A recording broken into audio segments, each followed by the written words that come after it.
La ilaha illallah, bahwa tidak ada Tuhan yang perlu disembah selain daripada Allah subhanahu wa ta'ala.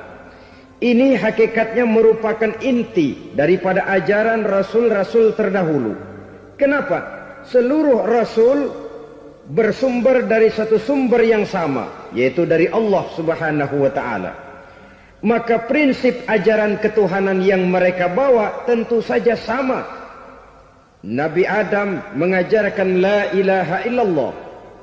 Nabi Nuh mengajarkan la ilaha illallah. Cuma tentu sambungannya Nuh Rasulullah. Nabi Ibrahim mengajarkan la ilaha illallah, Ibrahim Rasulullah. Nabi Musa mengajarkan la ilaha illallah, Musa Rasulullah. Bahkan Nabi Isa mengajarkan la ilaha illallah, Isa Rasulullah. Dan Nabi Muhammad mengajarkan la ilaha illallah, Muhammadur Rasulullah.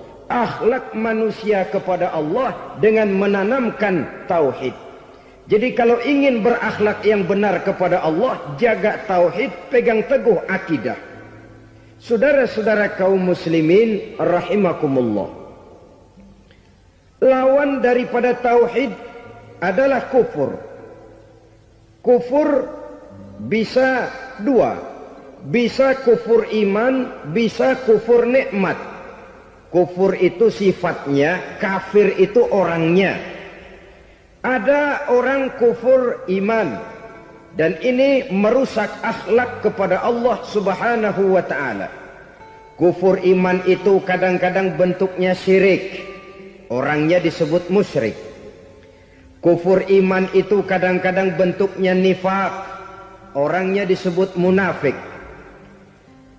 Kufur iman itu kadang-kadang bentuknya riddah, orangnya disebut murtad. Ini merupakan jenis daripada kufur-kufur iman dan tergelincirnya manusia daripada akhlak kepada Allah subhanahu wa ta'ala. Benar, di zaman sekarang kita tidak menyembah berhala. Memang di zaman sekarang kita tidak menyembah patung. Iya, kita tidak berkeyakinan Tuhan lebih dari satu. Tapi kadang-kadang akhlak kita kepada Allah sering lentur dan luntur, sering bergoyang dan tergoncang, sering kena erosi dan polusi. Bahwa kita tidak menyembah Latta, Uzza, Manat dan Hubal seperti masyarakat jahiliyah dahulu, memang. Tapi Latta zaman sekarang, Uzza zaman sekarang, Manat dan Hubal di zaman sekarang, berhala-berhala di abad kita sekarang ini, kadang-kadang bernama harta, kadang-kadang bernama wanita, kadang-kadang bernama tahta, mungkin juga bernama Toyota. Sesuatu yang lebih kita agungkan daripada Allah, menjelmalah dia menjadi berhala-berhala di zaman kita sekarang ini. Manakala kita di kantor sudah lebih takut kepada kepala bagian kita daripada kepada Allah, maka Tuhan kita barangkali adalah kepala bagian kita. Manakala kita sudah lebih takut kepada manusia daripada kepada Allah, bergeserlah akhlak kita kepada Allah, mengagungkan manusia dan menomorduakan Allah. Maka di zaman sekarang akhlak kita kepada Allah sering kena erosi, sering kena polusi. Mungkin karena sulitnya lapangan kerja, tingginya tensi ekonomi, persaingan hidup yang makin tajam, sulitnya mencari lapangan kerja, orang kadang-kadang nekat. Sedikit pertimbangan, picik pandangan, mudah melakukan potong kompas, sehingga terjadilah perbuatan-perbuatan yang memelencengkan akhlak kita kepada Allah subhanahu wa ta'ala. Kadang-kadang terjebak mempercayai selain daripada Allah. Kadang-kadang terjebak di dalam mengagungkan yang selain daripada Allah lebih dari yang seharusnya. Terkenalah akhlak kita kepada Allah, jaringan-jaringan erosi dan polusi. Kufur sebagai lawanan daripada tauhid merupakan sifat daripada orang yang tidak berakhlak kepada Allah. Bentuknya pertama bisa syirik. Syirik itu artinya meyakini ada Tuhan lain selain daripada Allah. Itu yang namanya syirik. Jadi percaya Tuhan ada, cuman Tuhannya kelebihan. Itu yang disebut syirik, dan itu merupakan cerminan dari akhlak yang rusak kepada Allah Subhanahu wa ta'ala. Berkeyakinan Tuhan lebih dari satu, berkeyakinan bahwa Tuhan itu beranak atau diperanakkan, atau mengagungkan sesuatu sama dengan Allah, atau menjadikan yang selain Allah sebagai tujuan akhir daripada perjalanan kehidupan ini, maka itu sudah terjebak kita dalam musyrik. Dan syirik satu dosa yang tidak berampun. Bahasa kasarnya, yang namanya syirik itu jenis bapak moyangnya dosa. Saudara-saudara, sebab itu saya pesan, kalau memang terpaksa, biasanya yang tinggal di kota-kota besar itu kalau tidak kepengen dosa kan susah.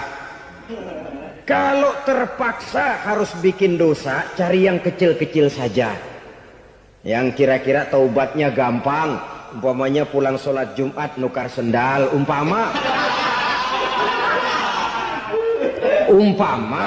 yaitu jelas dosa. Tapi dosa yang taubatnya agak mudah. Jangan sampai terjebak ke dalam syirik, menyekutukan Allah. Kalau sudah menyekutukan Allah, Allah dimadu, murka benar Allah kepada kita. Innallaha la yaghfiru ayyushraka bih wa yaghfiru ma duna dzalika liman yasha. Allah tidak akan memberi ampun kepada orang yang menyekutukannya dengan sesuatu, tapi Allah mau mengampunkan dosa yang selain itu bagi orang yang dikehendakinya. Jadi orang-orang yang sudah terjebak syirik, menyekutukan Allah, meyakini ada Tuhan lain selain daripada Allah, meyakini Tuhan beranak atau diperanakkan, bagaimanapun baiknya mereka di dunia, bagaimanapun sosial jiwanya, bagaimanapun pemurah tangannya memberikan santunan dan pertolongan kepada orang lain, kalau sudah syirik, seluruh nilai kebaikannya akan tidak ada gunanya lagi. Karena tidak ada tempat nilai kebaikan itu bergantung. Sedangkan kita berbuat baik agar diterima oleh Allah. Kalau Allahnya marah kepada kita, siapa yang akan menerima nilai kebaikan itu sendiri? Ini bentuk yang pertama. Yang nyata-nyata menyembah berhala, syirik. Yang nyata-nyata beriktikad Tuhan lebih dari satu, syirik. Atau yang tersamar. Yang tersamar itu yang sering jadi penyakit kita.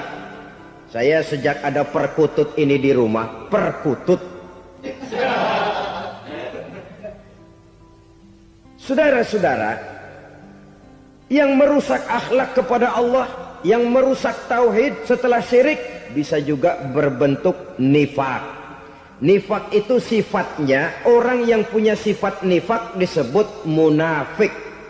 Asal katanya dari nafakun. Nafakun itu satu lubang yang punya dua muka, seperti goa, ada tempat masuk, ada tempat keluar. Maka munafik orang yang punya dua muka. Kalau bahasa kita, pandai bermain minyak di atas air. Manis jika berhadapan, balik belakang lain bicara. Sehingga apa yang dinamakan nifak, kata Imam Ali Al-Jurjani dalam kitab ta'rifatnya, izharul imanu bil lisan wa kitmanul kufri bil qalbi. Menyatakan, menampakkan iman dengan lidahnya, tapi menyembunyikan kekafiran dalam hatinya. Dengan kata lain, lidahnya mah iman, hatinya mah kafir. Padahal hati itu yang dilihat, padahal hati itu yang dinilai. Kenapa lidahnya mengaku iman? Ya mungkin karena kepepet, mungkin karena kepentingan, mungkin karena ingin mencari kelemahan orang, lalu dia pura-pura beriman. Tapi sesungguhnya hatinya kufur. Ini merupakan penyakit munafik. Dan terus terang, menghadapi orang munafik jauh lebih berat daripada menghadapi orang kafir. Kenapa? Munafik ini kan musuh dalam selimut. Mau dibilang musuh nyata-nyata, apalagi di zaman Rasul ya, ketika periode Madinah, berat sekali menghadapi orang munafik. Mau dibilang kafir, kalau ketemu assalamualaikumnya medok juga. Mau dibilang mukmin, di belakang ngegerundel, nyari-nyari penyakit, nyari-nyari lantaran, mencari-cari gara-gara. Kalau kafir jelas kafirnya, kalau musyrik jelas musyriknya. Tapi munafik, di depan kita dia mengaku beriman, di belakang kita dia caci maki kita. Maka demikian rupa watak orang munafik Allah benci betul. Sampai dalam Quran orang munafik itu divonis innal munafikin fid darkil asfal minan nar. Orang-orang munafik di dasar jurang neraka yang paling bawah, keraknya neraka. Saudara-saudara kaum muslimin rahimakumullah. Sebab munafik sangat berbahaya, membahayakan umat, membahayakan agama. Di depan kita mereka ngaku pura-pura beriman, kalau pidato luar biasa, memuji agama setinggi langit, menampakkan seolah-olah dia orang yang dekat dengan agama. Saudara-saudara, agama penting, agama mutlak. Tapi yang ngomong begitu agamanya apa? Remeng-remeng. Cuma sekedar lipstick, cuma sekedar dekorasi, cuma sekedar kamuflase, buat ngibuli orang lain. Dia mengaku beragama, mengatakan agama mutlak, menganggap agama penting, seolah-olah memperhatikan benar tentang tatanan kehidupan beragama, tapi sebenarnya di hatinya tidak lebih berkecamuk penyakit-penyakit kufur. Maka sifat munafik ini termasuk menodai tauhid, artinya merusak akhlak kita kepada Allah Subhanahu wa ta'ala. Sifat yang ketiga yang juga merusak akhlak kita kepada Allah dinamakan riddah. Riddah itu sifatnya, orang yang punya sifat riddah disebut murtad. Murtad keluar dari Islam. Keluar dari Islam tentu tadinya di dalam Islam. Oleh satu perbuatan dia bisa menjadi murtad. Misalnya tadinya dia iman benar kepada Allah, tapi melarat. Kadang-kadang sehari masak, 3 hari libur. Akhirnya oleh kesulitan ekonomi dia tidak kuat. Ada yang menawarkan kebaikan, dibawain supermi, dibawain obat-obatan, diberikan beras. Goyah imannya. Keluar dia dari Islam, ikut agama orang yang memberikan pertolongan kepadanya, memilih kesenangan sebentar dengan mengorbankan kebahagiaan yang kekal. Maka orang semacam itu riddah sifatnya, murtad orangnya, keluar dari Islam. Dan yang menyebabkan kita murtad bukan cuma orang nyata-nyata memproklamirkan diri keluar dari Islam tapi lalu mengikuti agama orang lain, bukan cuma itu. Mengakui ada Rasul lagi sesudah Nabi Muhammad bisa menyebabkan kita murtad. Mengingkari nikmat Allah bisa menyebabkan kita murtad. Meyakini semua agama benar bisa menyebabkan orang menjadi murtad. Meragukan kesempurnaan dan kelengkapan Al-Quran bisa menyebabkan orang jadi murtad. Mengingkari sunnah bisa menyebabkan orang menjadi murtad. Banyak hal-hal yang bisa mendatangkan penyakit riddah dan membuat pelakunya menjadi murtad. Dan ini menodai akhlak kita kepada Allah Subhanahu wa ta'ala. Itu tadi kufur iman, saudara-saudara.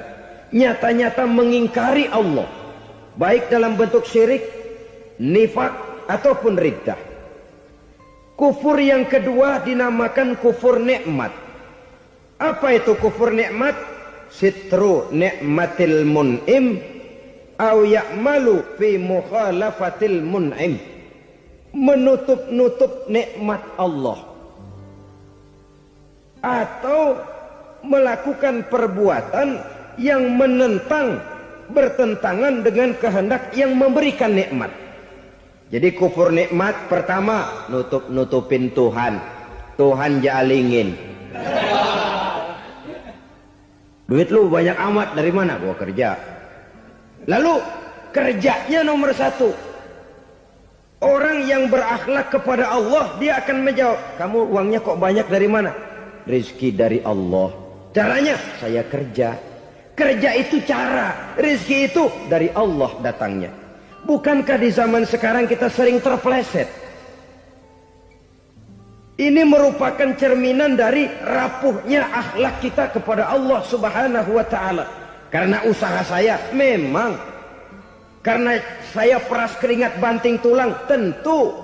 Tapi sadarkah kita bahwa sepanjang yang bisa kita lakukan cuma berusaha, peras keringat banting tulang.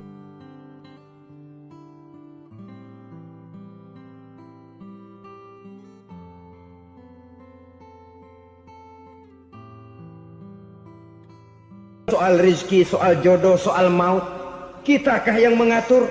Kitakah yang menentukan? Subhanallah. Manusia sungguh tidak berdaya menghadapi 3 hal paling pokok ini. Rezeki, kita cuma bekerja. Kitakah yang menentukan? Tidak. Kita berusaha saja, rezeki belum pasti dapat. Apalagi kalau kita tidak berusaha. Jangan terjebak dalam fatalisme. Belum perang udah nyerah. Emang dasar rezeki datangnya dari Tuhan, gak usah kerja dan ntar juga kalau dia datang. Dari mana datangnya? Kerja saja belum tentu dapat rezeki, apalagi kalau tidak kerja.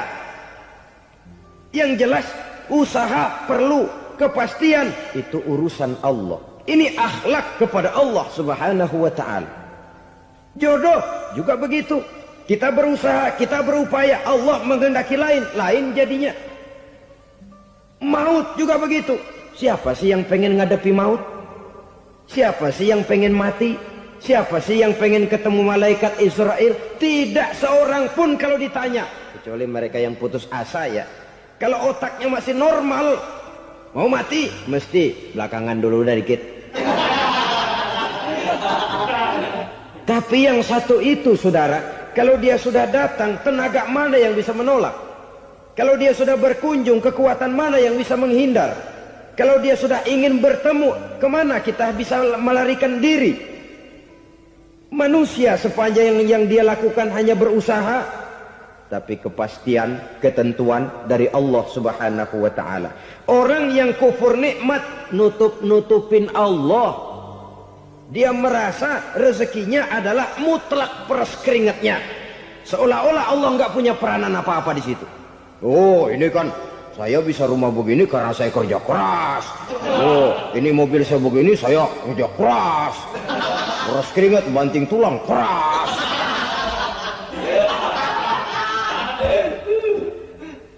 Saudara-saudara kaum muslimin rahimahkumullah. Jadi menutup-nutupi Allah. Akibatnya nanti kalau dia berhasil, Allah ketutupan. Kalau dia gagal, orang lain dicaci maki, dicari kambing hitam. Yang kambing hitam kan mahal. Karena orang sering cari-cari kambing hitam. Jarang orang mau jujur kalau bertemu kesulitan lalu mencari sebab pada dirinya sendiri. Yang paling enak ya nyalain orang. Lo begitu. Orang lain yang paling enak kita salahin. Au ya'malu fi mukhalafatil mun'im, atau dia melakukan sesuatu yang tidak sesuai dengan kehendak yang memberikannya nikmat. Diberikan kita tangan, mulut sih nggak berhenti, terima kasih Tuhan, alhamdulillah saya dikasih tangan. Cuma nih tangan enteng mat nabokin orang mulu. Itu sudah mukhalafatul mun'im, bertentangan dengan kehendak yang memberikan nikmat.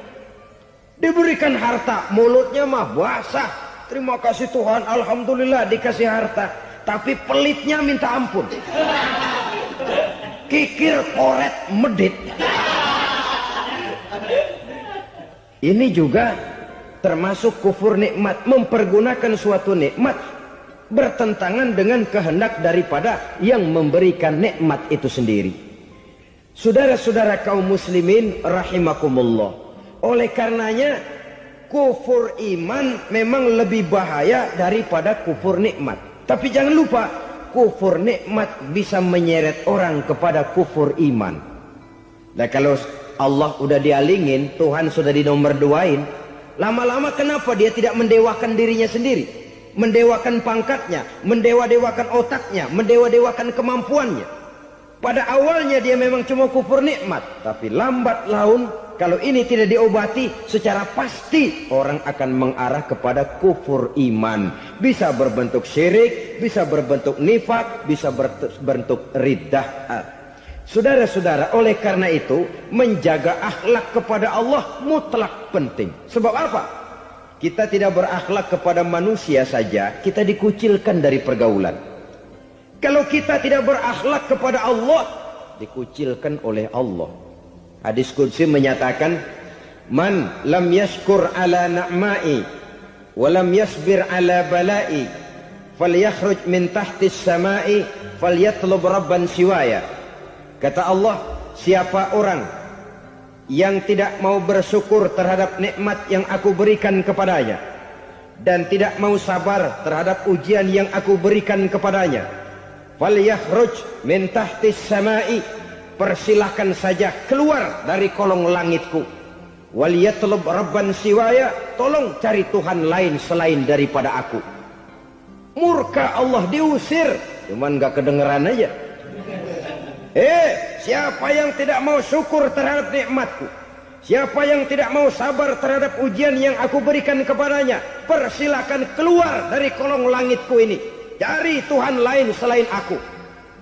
Nah, langit Tuhan yang punya, Tuhan kita lawan, diusir dari kolong langit, mau pindah ke kolong mana?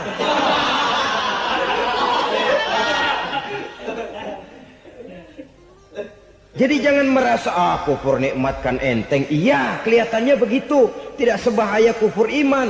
Tapi kufur nikmat ini merupakan anak tangga yang kalau kita sudah mulai naik, kita akan naik terus sampai kepada tingkat di mana kita mengalami kufur iman. Kalau sudah ke sana, maka akhlak kita kepada Allah terkenalah erosi, terkena polusi, hancur akhlak kepada Allah, dan itulah sumber kesengsaraan abadi. Kalau cuma kita tidak berakhlak kepada manusia, barangkali resikonya cuma kehidupan di dunia ini. Mungkin juga ada kehidupan akhirat.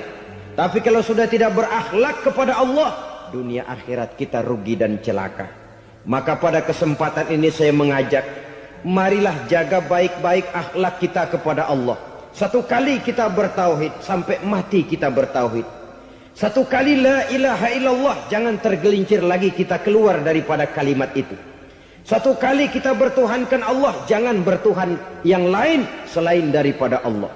Jangan sekutukan Allah, jangan samakan Allah dengan sesuatu, jangan mengangkat yang lain sama agungnya dengan Allah. Sebab dengan demikian kita seolah-olah sudah mengotori akhlak kita kepada Allah Subhanahu wa ta'ala. Saudara hadirin yang saya hormati, jadi oleh karenanya akhlak kita kepada Allah merupakan basis daripada kehidupan beragama. Kalau itu sudah mulai rapuh, mulai terkena erosi dan polusi, mulai rusak, dikhawatirkan nanti nilai ibadah kita kepada Allah juga akan turut ambruk karenanya. Saudara-saudara kaum muslimin rahimakumullah, tugas yang kedua, memperbaiki akhlak manusia kepada sesama manusia. Kita tahu Islam sesuai dengan namanya adalah agama damai. Maka akhlak manusia kepada sesama manusia menempati porsi yang penting dalam kehidupan beragama. Bagaimana seorang muslim bergaul, bertata krama terhadap sesama manusia. Mari kita lihat lebih jauh persoalannya. Untuk memudahkan pembicaraan dari kacamata agama, kita kelompokkan saja manusia itu dalam dua. Pertama yang seiman, dan yang kedua yang tidak seiman. Yang tidak seiman itu kita sebut saja kufur atau kafir.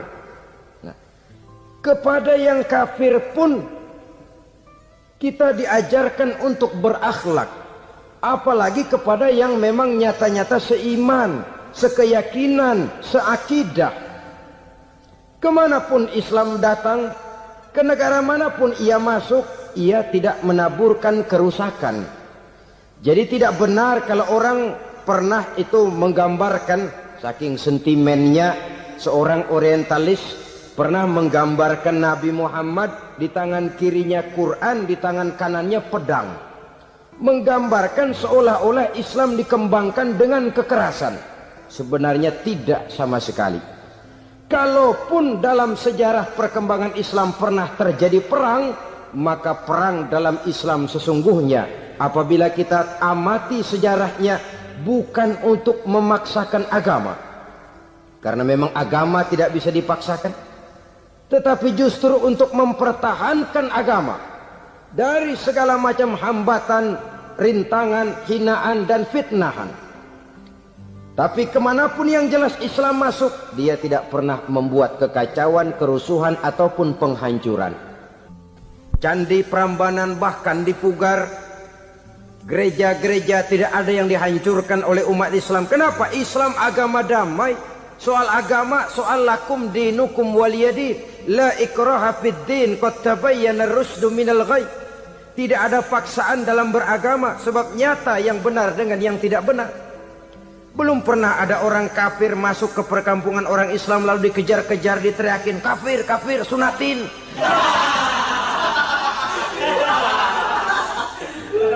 Belum pernah. Kenapa? Islam menghormati orang lain agama. Nah, yang kafir ini macam-macam, saudara. Ada kafir harbi. Nah, ini kafir kerok. Ini kafir yang nyata-nyata memproklamirkan permusuhan kepada umat Islam. Nyata-nyata mengganggu ketenangan umat Islam. Kafir yang seperti ini yang boleh diperangi.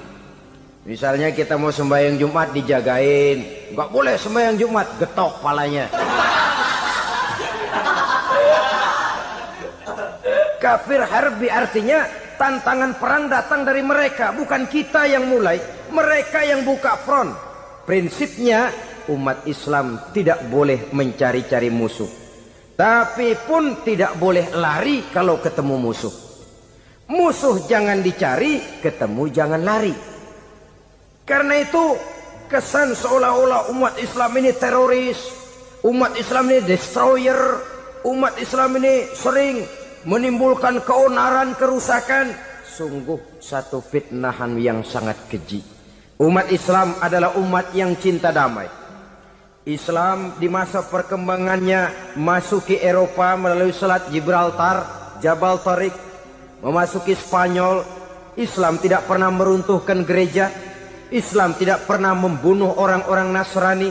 Bahkan Islam mewariskan peradaban dan kebudayaan yang begitu tinggi nilainya di bidang ilmu pengetahuan.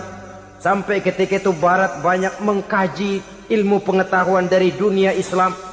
Buku-buku berbahasa Arab diterjemahkan ke bahasa Yunani, dipelajari oleh para cendekiawan di negeri Barat sana. Mereka mengambil manfaat yang banyak dari masuknya Islam ke Eropa. Sementara gereja tetap berdiri dengan megahnya. Kuil-kuil tempat peribadatan tidak satupun yang diusik-usik. Kenapa? Islam agama yang cinta damai. Asal dia tidak diganggu, asal kehormatannya tidak dihinakan. Jadi kafir harbi, kafir yang nyata-nyata nantang perang, ngajak berkelahi. Itu kafir yang nyari penyakit. Kafir harbi ini boleh diperangi dengan catatan mereka yang memang mulai. Yang kedua kafir zimmi. Kafir zimmi, kafir yang hidup di tengah mayoritas muslim, tapi mereka mau hidup dengan aman, damai, tenang. Mereka wajib dilindungi. Bahkan Nabi pernah memberikan satu jaminan, man aza zimmiyan faqad azani.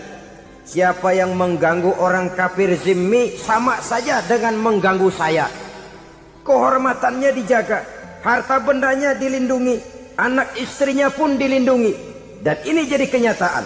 Saudara bisa lihat di negara-negara yang mayoritas penduduknya beragama Islam, orang-orang kafir di luar Islam hidup dengan tenang, aman, damai.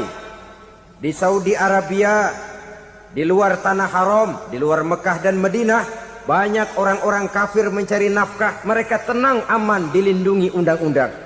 Begitu di Mesir, begitu di negara Indonesia yang berdasarkan Pancasila ini.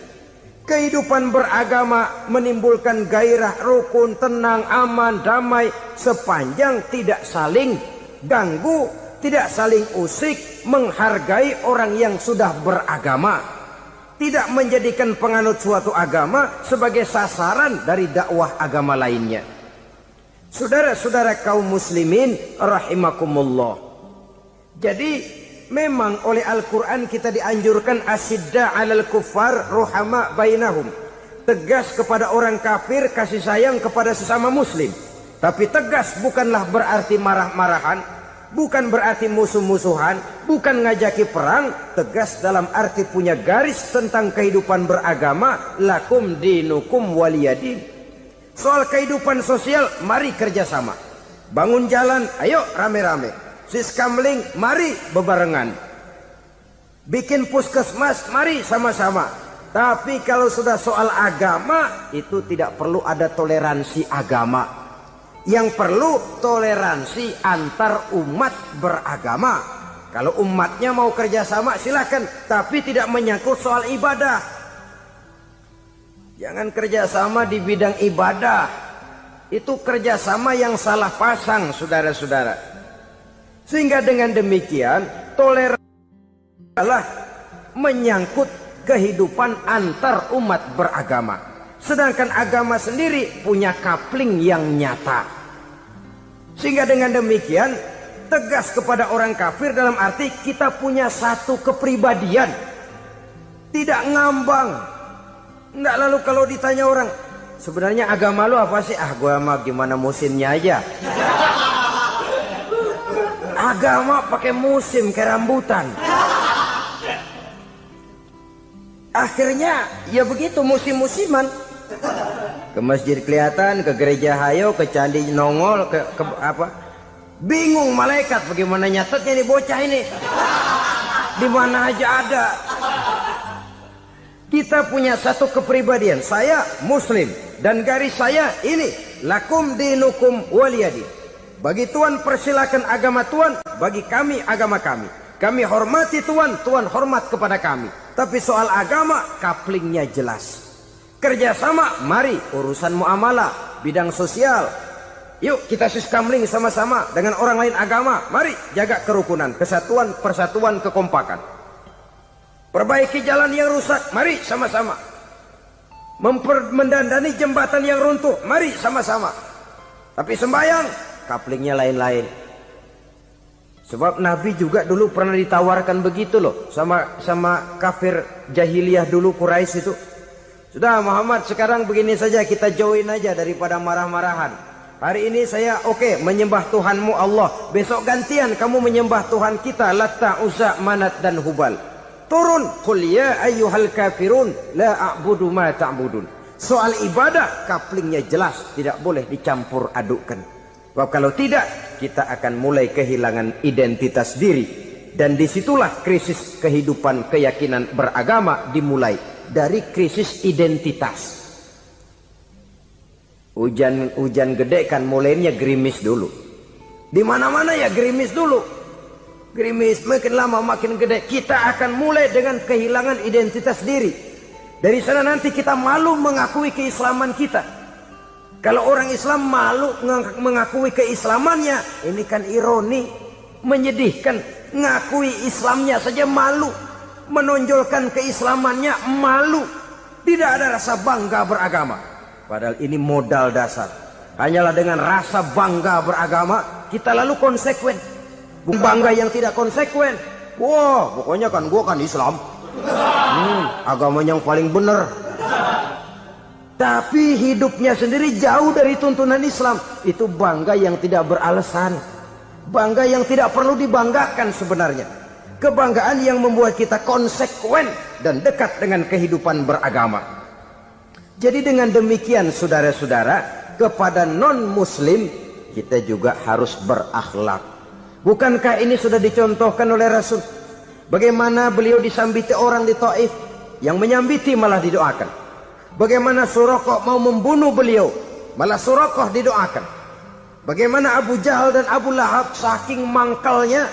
Ini Abu Jahal pernah gali lubang di kamarnya sendiri, di depan tempat tidurnya. Setelah dia gali lubang, ditutupin pakai keraras korma. Lalu dia tarik selimut, belagak meriang. Dia pesan pesuruhnya, bilangin Muhammad encangnya meriang. Pamannya sakit, minta ditengokin. Nabi dengan segala husnuzonnya berangkat nengokin. Abu Jahal dari balik selimut ngintip. Itu dia Muhammad, itu dia tuh. Dia tuh, masuk Dani, masuk. Mulai dia jalan, senang Abu Jahal. Terus. Begitu ke pelosok, masuk ke lubang, gue pendem terus lalu. Memang niatnya mau mencelakakan Nabi. Sudah tinggal beberapa langkah lagi Nabi akan berjalan ke arah lubang itu. Malaikat Jibril ngasih tahu, Muhammad, Abu Jahal pamanmu cuma pura-pura sakit. Di depan tempat tidur itu ada lubang sudah dia gali untuk menjerumuskan kamu. Sudah balik pulang. Balik badan Nabi. Sudah hampir mau melangkah, kakinya malah muter pulang. Abu Jahal yang lihat Nabi sudah hampir jatuh nggak jadi, balik pulang. Lupa kalau lagi sakit. Udah Muhammad buruan sini. Ke pintu dia kejar. Dia lupa sama lubang yang dia gali. Begitu dia kejar, dia yang ke pelosok masuk ke dalamnya. Sejak saat itu ada pepatah, man hafara hufratan waqa'a fiha. Siapa yang suka nggali lubang, dia sendiri bakal terpelosok ke dalamnya. Jatuh dia ke lubang yang dia gali. Padahal ya paling banter 2 atau 3 meter paling dalam. Dari dalam lubang itu dia teriak-teriak, Muhammad, tolongin, pamanmu kecebur. Kasih tahu Muhammad, kasih tahu, datang lagi lah pesuruhnya. Muhammad, pamanmu Abu Jahal kecebur, minta tolong diangkatin. Sudah diulur tambang, habis sambung lagi, nggak bisa sampai. Masa iya, cuma kamu yang bisa nolong. Apa yang dilakukan Nabi? Balik mau nolongin. Akhlak. Kita kalau ada orang gali lubang buat nyeburin kita, dia sendiri yang kecebur. Gorok gua kagak alemin loh.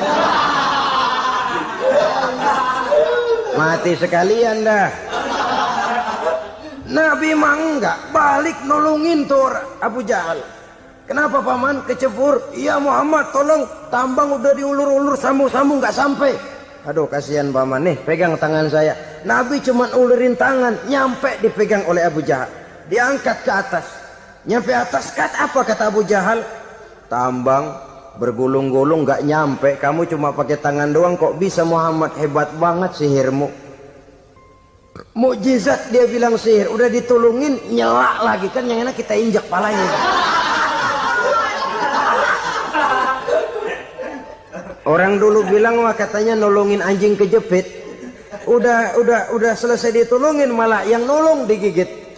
Saudara hadirin yang saya hormati, kepada orang-orang kafir kita harus berakhlak, menghormati mereka, tidak memaksakan satu keyakinan dalam batas-batas yang ditolerir oleh agama, yaitu pada masalah-masalah sosial dan muamalah. Itu kepada non-muslim, apalagi kepada sesama muslim. Baik akhlak kepada orang tua, akhlak kepada guru, akhlak kepada jiran atau tetangga, itu semua termasuk dalam akhlak kepada sesama manusia. Akhlak kita kepada orang tua, kadang-kadang kita orang timur ini ketularan orang barat. Engkongnya dianggap CS. Salaman main kedet aja, halo kong. Engkongnya behalo dibengong. Saudara-saudara kaum muslimin rahimakumullah, akhlak yang tua kepada yang muda, akhlak yang muda kepada yang tua, kepada jiran dan tetangga, kepada sanak famili dan handai tolan, pendeknya kepada sesama muslim. Tetangga ada haknya, ada hak tetangga yang kalau kita berakhlak itu harus dipenuhi. Contoh kecil, kalau saya beli radio, itu saya dong boleh berpikir, ini radio saya beli pakai uang saya setel di rumah saya, sekeras-kerasnya ada apa sama orang lain? Radio gua, yang beli gua pakai duit gua, gue setel di rumah gue, ada urusan apa sama orang lain? Itu kalau menurut saya. Tapi tetangga sebelah saya kan bisa juga ngomong begitu, mata gue, Yang ngantuk gue. Gue tidur di rumah gue. Kenapa suara radio lu masuk kemari? Ketika itulah lalu kebebasan saya nyetel radio dibatasi oleh kebebasan tetangga saya yang mau tidur. Ini sudah akhlak namanya. Umpamanya lagi ada Nabi ajarkan, iza tobakhta maraqatan fa'akthir ma'aha wa ta'ahad jiranaka. Kalau kamu masak sayur banyakin kuahnya, bagiin tetangga kamu. Bukan bagiannya itu yang jadi soal, tapi akhlak kepada tetangga. Udah tahu tetangganya kelaparan, diseksa, goreng ikan asin, se-RW baunya ngayap, kembang kempis orang nungguin.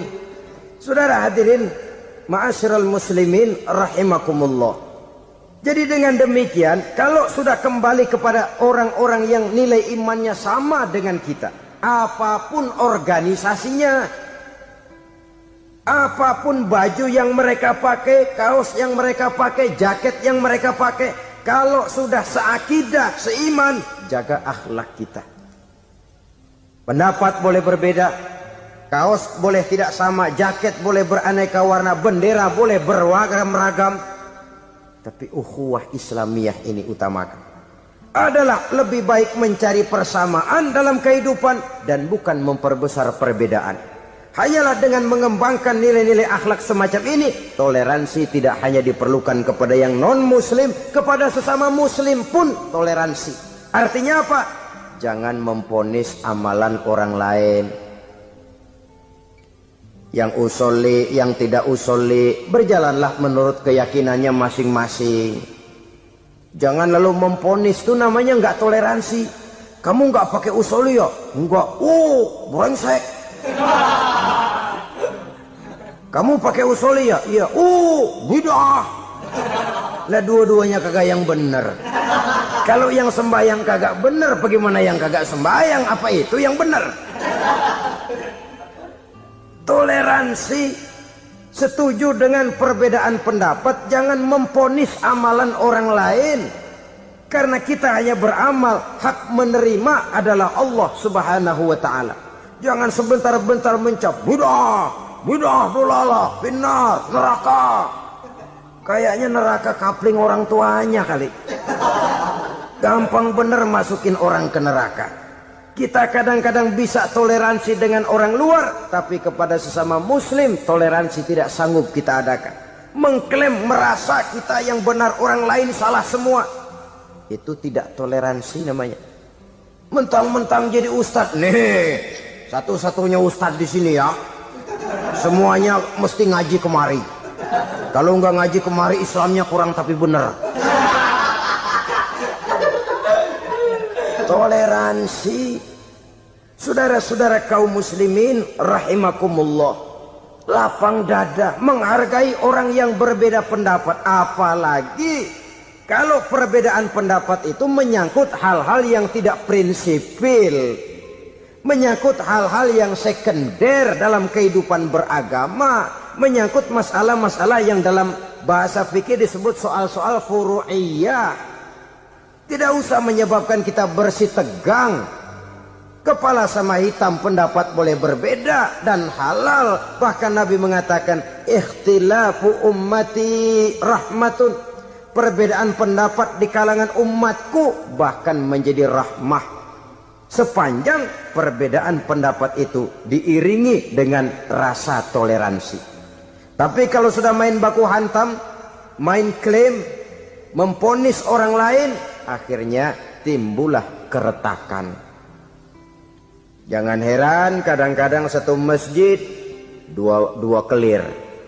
Ya soal kelir boleh kelar-kelir, boleh kelar-kelir, tapi kalau harus terlalu mencolok menyebabkan timbulnya keretakan, saya kira yang akan turun bukan lagi rahmah tapi bala.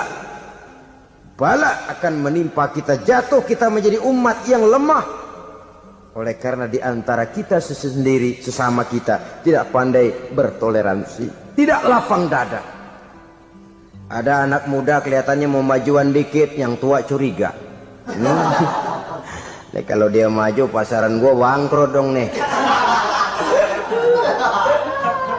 Lalu ditekan tuh anak ditekan melejit. Kadang-kadang yang tua maksudnya baik mau memelihara, yang muda salah terima. Kan tua kejemur.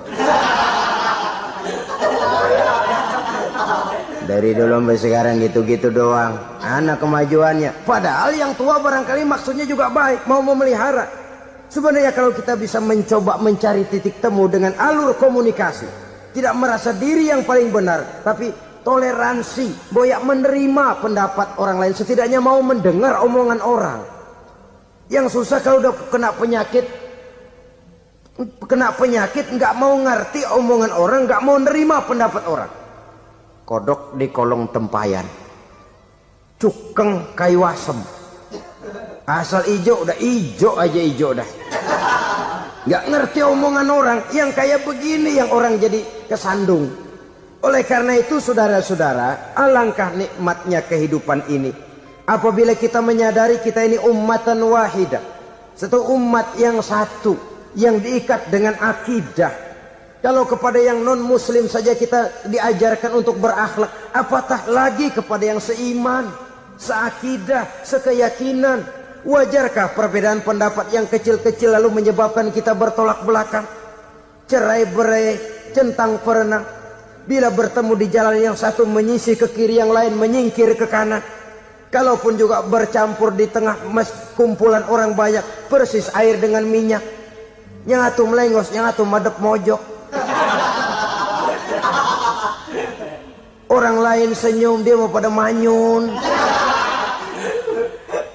Saudara-saudara kaum muslimin rahimakumullah, realita ini walaupun tidak enak, pahit, tapi masih hidup di sebagian masyarakat kita.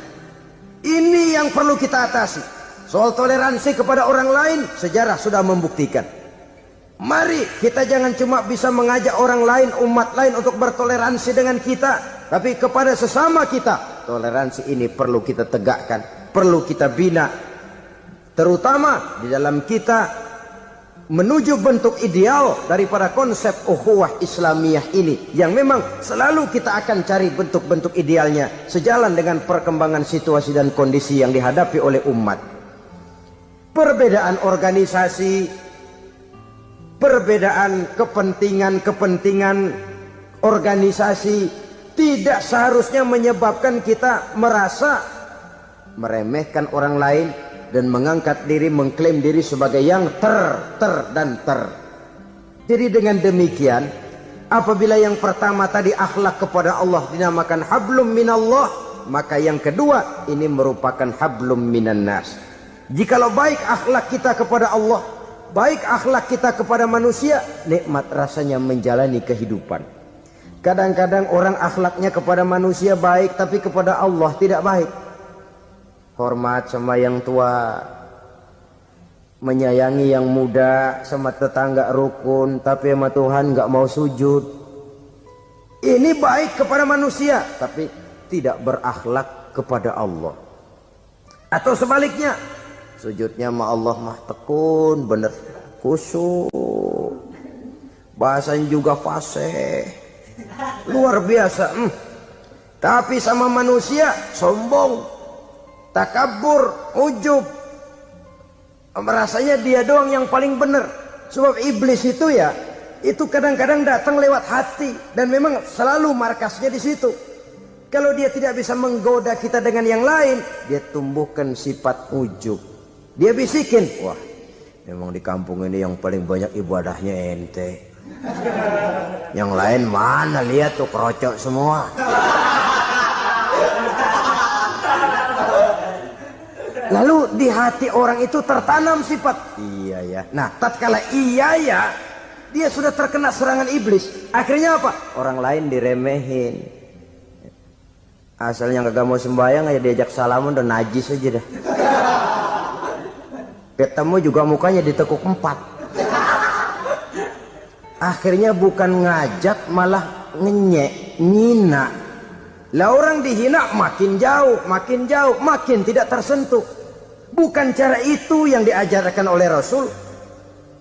Bahwa orang tidak mau sholat, tugas kita mengajak. Soal dia tidak sholat, ya itu dosa dia kepada Allah. Saudara-saudara kaum muslimin, ujub disuntikkan oleh iblis ke dalam hati kita. Sujudnya kepada Allah benar, tapi akhlaknya kepada sesama manusia. Merasa paling benar sendirian, merasa orang lain salah semua. Pokoknya kalau di luar lingkungannya udah kagak bener aja udah bahaya. Saudara-saudara, ini juga penyakit yang disuntikan oleh iblis. Sebab iblis itu tipu dayanya luar biasa, strateginya lihai. Makin tinggi kualitas iman, ya makin berat upaya iblis untuk menjerumuskan kita. Karenanya saya mengajak, marilah kita bertoleransi. Baik kepada non-muslim, lebih-lebih lagi kepada sesama muslim yang kebetulan berbeda baju, berbeda kaos, berbeda organisasi, lain bendera yang dibawanya. Tapi toleransi mari kita canangkan. Kita terikat oleh ukhuwah Islamiyah. 2. Yang ketiga, akhlak manusia kepada makhluk Allah lainnya di luar manusia. Saudara-saudara, dengan berakhlak kepada Allah, berakhlak kepada sesama manusia, berakhlak kepada makhluk Allah di luar manusia, baik flora maupun fauna, maka mudah-mudahan akan terciptalah satu ekosistem, satu lingkungan hidup yang membuat kita nikmat menjalani kehidupan ini. Inilah saja yang kita bicarakan pada pertemuan kali ini. Marilah kita membina nilai-nilai akhlak walaupun berat tantangannya. Sungguh lebih baik rakyat rendah yang berakhlak tinggi daripada pejabat tinggi yang berakhlak rendah. Karena nilai manusia pada akhirnya ditentukan oleh akhlaknya itu. Usikum wa nafsi bitaqwallah. Wassalamualaikum warahmatullahi.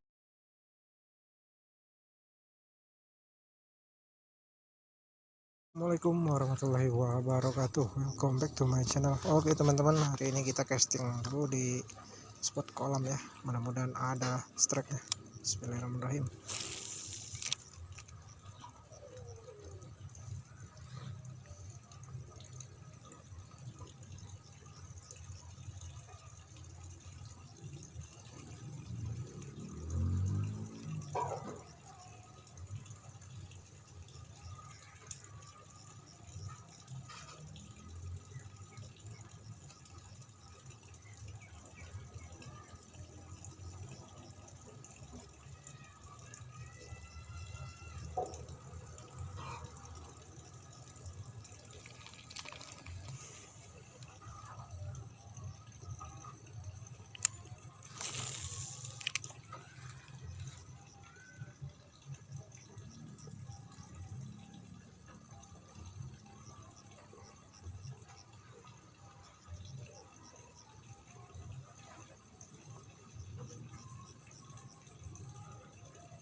Ada sambaran.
Ya.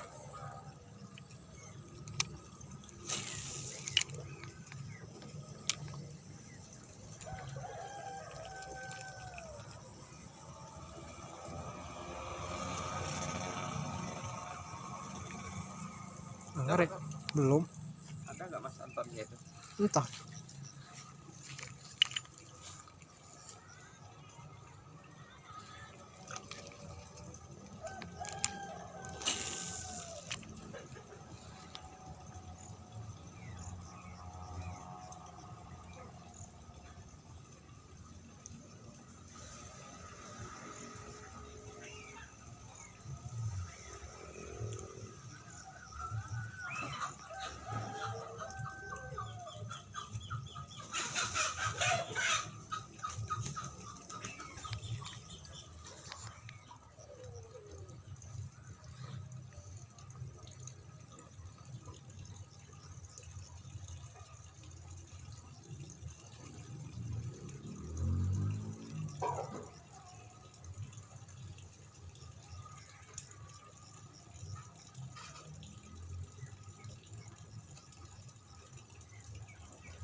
Belum ada sambaran.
Ya.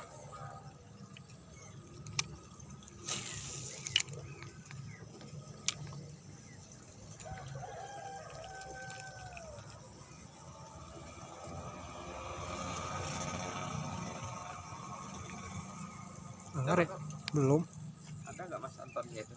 Entah.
ada sambaran.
Ya,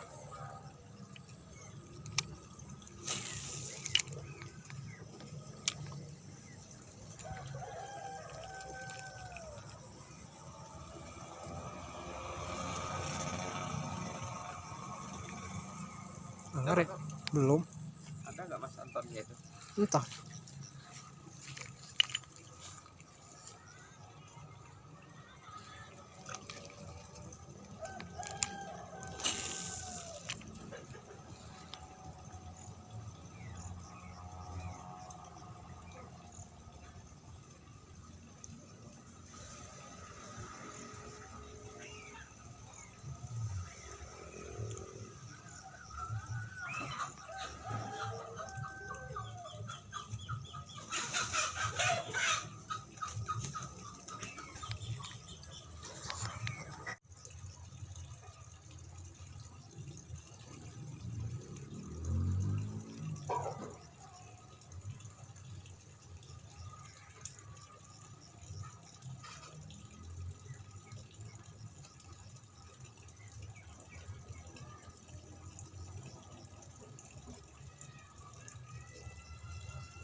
Belum ada sambaran.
Ya,